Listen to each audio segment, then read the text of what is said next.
was going to play a single player game just to run over all the starting strategies for all 5 countries, or all 5 countries, and I just for my idea of the best strategies to start off with and what you need to do.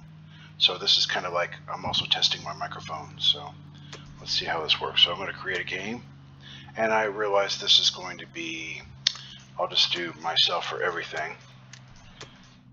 That way I don't have to worry about the computer. And we'll do the Larry Harris Gen Con 3.0 rules, which they do in the rank play. And so what I've done for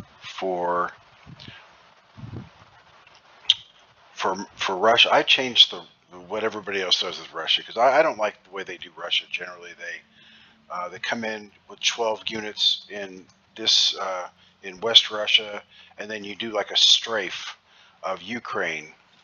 But you know, it's really fine line, because this one here, if the defense, these 5 get 3 kills or more, it's pretty dangerous to leave it that way, because you can easily lose that land. So and then also strafing down here, if you strafe, I mean, look what they've got.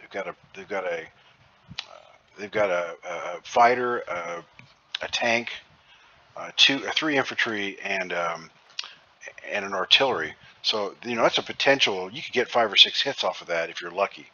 So it's really not a good idea, because the main goal for Russia is to hold and just stay that way, and don't give up Russia, and do your best to keep Germany from advancing past you and going. They'll get around you eventually, because they have more IPC and you know, things like that. So it's inevitable. But you know, the longer you can stay, at least have some kind of a front here, the better off you're going to play, or the better results for your game. So what I do is I just basically, I'm going to pick. I usually do a tank, and it's mostly infantry, but I like tanks because if I do want to counterattack, you know, I can do that, and tanks are pretty potent for counterattacking. So I'm going to take all these in here like that. I'm going to come up through here and do the same thing from this side, and I'm going to overload this. I'll put 21 pieces in here, and you know, and that's for effect, because you know, I want to make sure that I get 5 kills. You know, that's the bottom line. I want 5 kills, and if they get lucky and hit these 5 pieces on the first and only roll they're going to get, I've seen 4 hits, so I'll lose 12 IPC at the most. So that's I mean, that's not great, but it's still better than doing a strafing run here, because you know something's going to hit here. You got 4 rolls of 2, and you've got 1 roll of 4 and 1 roll of 3, and the bombers are roll of 1, so it's not really, it may hit, but you know, because you can lose a lot of pieces there, especially if you if it gets past your infantry, because it starts to get expensive when it gets past your infantry. So here we go. We'll go ahead and run this now. Everything else is afterwards, after the battle. It's a non-combat movement phase. So we'll hit this, and I always check the.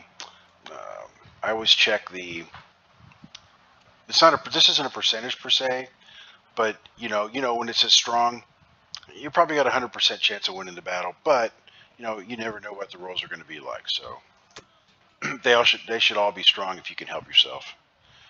So we're going to go here. And let's attack this guy.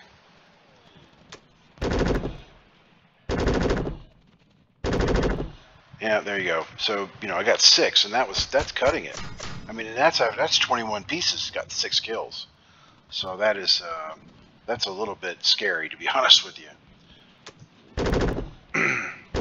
You know, I like to see you didn't get any, so that's perfect. Excuse me. All right. So see, you're already up.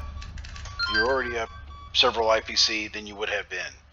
Okay, so the planes will go back here. I will take this, move it in here. This anti-aircraft. This guy, I will, since I did so well, I'm going to move these guys down here. I'll take this guy too. And this is the problem. I want Japan to have a heck of a time trying to mess with me. And here's something else that I do that other people don't, is a lot of people lay off and put their pieces up in a Yakut.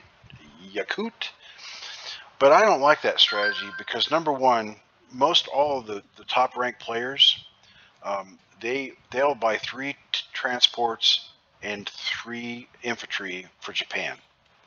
And if you're Great Britain and you attack this transport here and this destroyer, and you take it out with this navy over here, or partially take it out, or they have to buy transports, and there's nothing to defend them, because they're going to have to come down with these pieces here, and they're going to have to take out your cruiser and your aircraft carrier if they survive.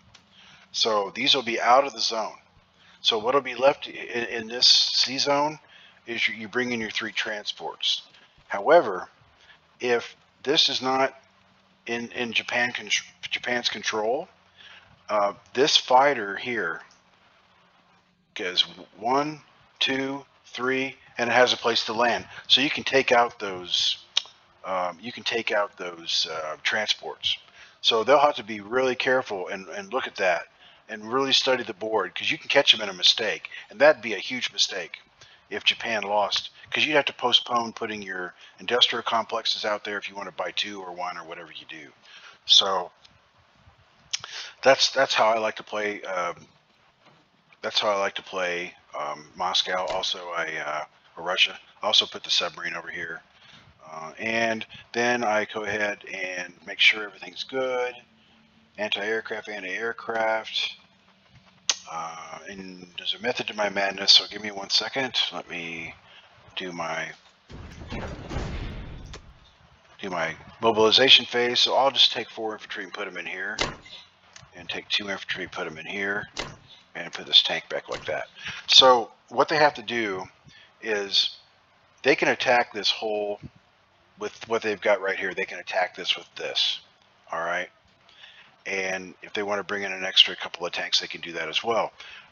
But Germany's not going to put everything into, if someone's probably not going to put everything into here, I don't believe they would do that, because you have other things to consider as well from these 3 areas here. Mainly, you need to balance the board, because they really want this up here. This is the focal point for Corellia, is the focal point for this continent, because you've got this in the middle. You've got the Saskatchewan, or whatever you call this stuff up here, and this is the focal point. Because look at that, you have access to 1, 2, 3, 4 different places from here. So this is very important to hold on to if you're Germany. So, and Russia can't hold it. I've tried to hold it, and it's almost impossible to hold. So this is how it works. All you got to do is just, don't worry about anything here. You can't get through any zone that has an industrial complex. You can't use a tank, and you can't do a what do you call that? What a tank does. Sorry, I forgot the word for it. But you can't a blitz. You can't do a blitz. You have to stop. So that gives you an extra, so you don't have to put a piece there. But I put them in there anyway, because they have to send more pieces. So, all right. So that's pretty much how I do my Russian opening. All right. So now, Germany. So Germany is peculiar because you don't know what the tactics America is going to use yet. They could do a kill Japan first, or a kill Germany first. So the rule for that is, for the first round, you know, it's always infantry, you know, and by that. So this is what I do, you know, because it doesn't hurt to have all that infantry, because you need to have infantry when you do attacks, and you're doing attacks all the time with Germany. So infantry is good. Plus, if they decide they want to kill Germany first, then that's all you buy anyway. You don't buy tanks or anything like that. You just buy infantry, and every turn buy infantry, buy infantry, buy infantry, and you have to hold on. So so that's Germany's job, to hold on if America's going to Germany first. So that leaves Japan wide open, and Japan has to really hit it hard to take over all this land and get enough IPC to compete with America, and then some. Also to take over India and things like that. So I'm going to end this because I wanted to check my audio. And thank you for listening, and have a good day.